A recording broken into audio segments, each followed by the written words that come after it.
We are very lucky to be joined not only once again, but to close out the year of interviews by once again, the Deputy Washington Bureau Chief for Insider, Dave Levinthal. Welcome back to the Damage Report. Hey, great to be with you, John. Great to have you here. So we've had you on a number of times this year and for multiple years where you've been doing due diligence of campaign finance disclosures, ethical considerations for members of Congress. Are they abiding with very limited laws we have in these areas? We've talked about a lot of different stories in that area, but you've just concluded nearly a half-year investigation into this that's been released by Insider called Conflicted Congress. So tell me a little bit about that project. Well, Conflicted Congress, bottom line, has shown that there are more than 50 members of Congress and at least 182 top-level staffers in Congress who have violated a 10-year-old law called, appropriately enough, the Stock Act. And that stands for Stop Trading on Congressional Knowledge Act of 2012. And what it was supposed to do is serve as a bulwark against corruption, serve as a check on potential conflicts of interest. But our reporting in Conflicted Congress has shown that the reality of the situation has not at all lived up to the hype and the expectation of the Stock Act when it was passed 10 years ago and signed by then President Barack Obama. Yeah, and as we've alluded to many times, that's legislation that we got as a result of some incredibly unethical behavior that was going on. But it's hardly what I would at least describe as particularly onerous requirements. It's not really stopping much behavior. It's just making it a little bit easier for us to track what our representatives are doing through these disclosure requirements. And yet, even with the very minimal requirements that are there, they very regularly seem to run up against that. And so I'm glad that you've stayed on this and you've made the results, as we were talking about before this interview, very accessible. You have this 3-tier conflict index that people can search by state. They can take a look at their members of Congress. So tell me about creating that 3-tier conflict index. What are you trying to get across with that? Well, what we try to get across, and hopefully people will go to it and decide for themselves, is we wanted to produce something that wasn't going to be in the weeds, that wasn't going to be all politicized. It would be a rating for every member of Congress on standard metrics across the board to basically, be able to show you if your member of Congress or any member of Congress that you cared about was staying and adhering to those minimum requirements. Now, mind you, when the Stock Act was passed, John, it did not ban members of Congress from buying and selling individual stocks, the stocks of companies that might, for example, be spending millions of dollars a year to lobby the federal government, might be through their political action committees making contributions to members of Congress, might be vying for millions, hundreds of millions, billions of dollars worth of government contracts, and you can obviously see where these conflicts can obviously come apart. So bottom line for the ranking, we wanted to be able to compare members of Congress and contrast them on whether they were adhering to this law, whether they were putting themselves at undue risk for having a certain conflict of interest. And what we found was that there were a handful that had extreme problems adhering to that, and dozens of other members who were pretty borderline in their activities, at least over the past year and a half.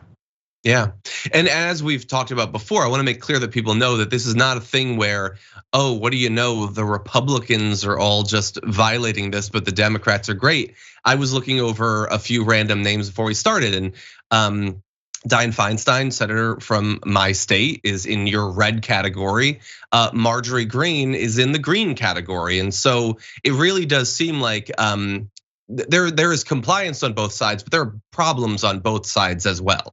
Yeah, and so often, John, I mean, we love to put things in terms of red and blue and conservative and liberal, but if you are looking for a truly bipartisan issue, you have found it in the issue of compliance with these rules and regulations. And this has really created a conversation in the week that we published our project, which was more than 24 stories that had this ranking index. We released all the data that we made searchable and sortable. No other news organization has done that. Made that public. We asked Nancy Pelosi about this very issue, and Nancy Pelosi, Speaker of the House, said, well, and I'm paraphrasing here, but she said, well, yeah, I think this is a free market economy and members of Congress should be able to buy and sell individual stocks of companies as a result of that.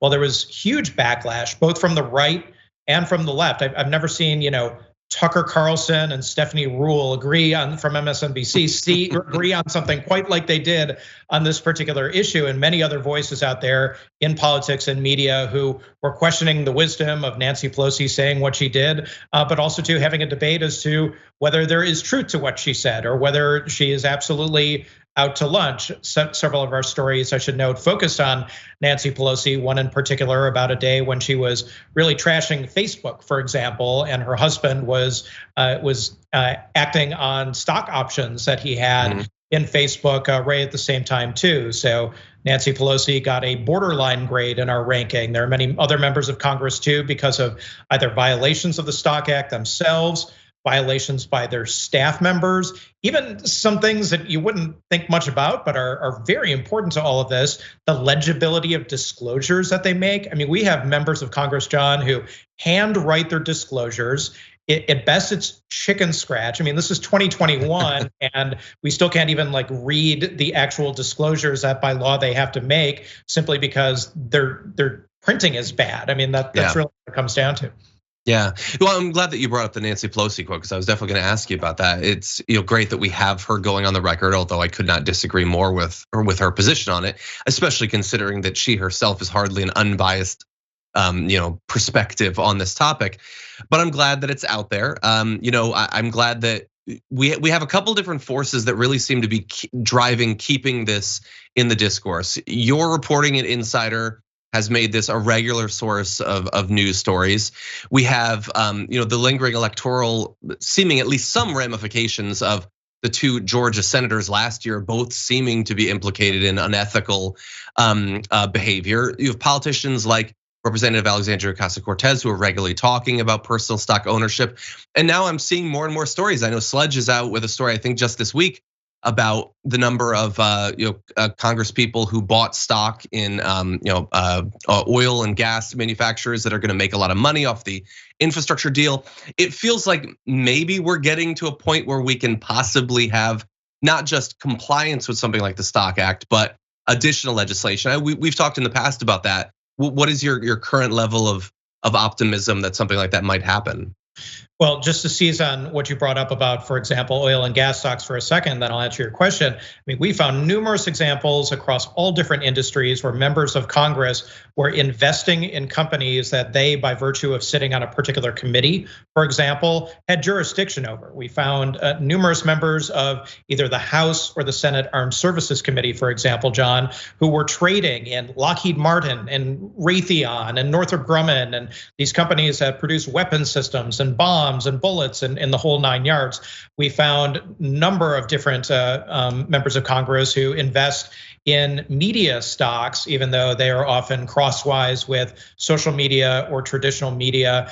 And also too, I mean, the oil and gas industry, it's huge. We found upwards of 24 very highly ranked environmentalists, people who, for example, the League of Conservation Voters ranks well at the top of their list, who are invested in Chevron and ExxonMobil and ConocoPhillips and other oil companies, or for that matter, power companies that have as part of their overall energy portfolio a great deal of oil or natural gas, fossil fuels. So, we get the question all the time, why is this legal? Why is this the case? Why hasn't something been done to prevent this from happening if you believe that it should not happen?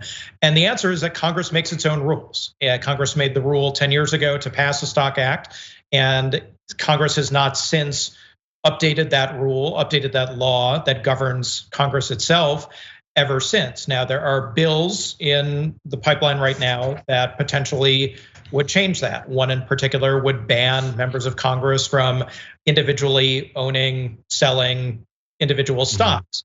They might be able to trade in a mutual fund or government securities, but it would not be something where the situation today would stand under that bill. But Congress, Democrats and Republicans, don't like to limit themselves any more than they really have to. We've seen this time and time again, whether it's this kind of stuff that we're talking about, campaign finance issues, a lot of very financially significant issues that can affect members of Congress personally or politically. They just don't want to touch. Yeah, and it's not difficult to figure out why they might be opposed to reform in this area. Unfortunately, can you tell us at all about what future steps, if any, might come in this area for your work at Insider? First of all, we're going to stay on this and continue to follow the money in this regard. There's been a lot of outcry from various politicians. Abigail Spanberger would be one. Senator Kirsten Gillibrand from New York would be another.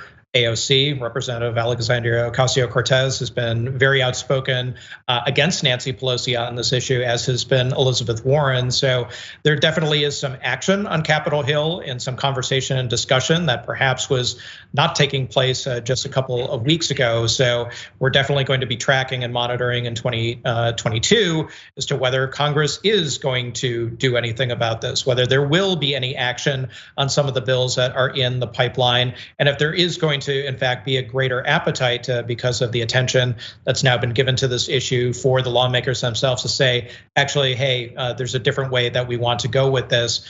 Don't expect Congress to do anything. I mean, you can barely get lawmakers to agree on the color of the sky on any given day, but this could be one where it at least bears some watching going forward in a way that 2021 was kind of a dead issue.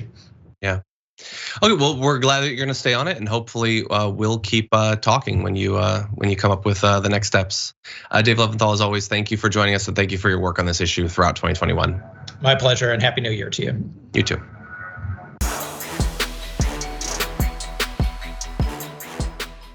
For more political news breakdowns, interviews, stories of activism, and me trying my hardest to care about the occasional big celebrity news story, subscribe to our YouTube channel at youtube.com/The Damage Report. And you can ring the bell wherever it is so you don't miss anything.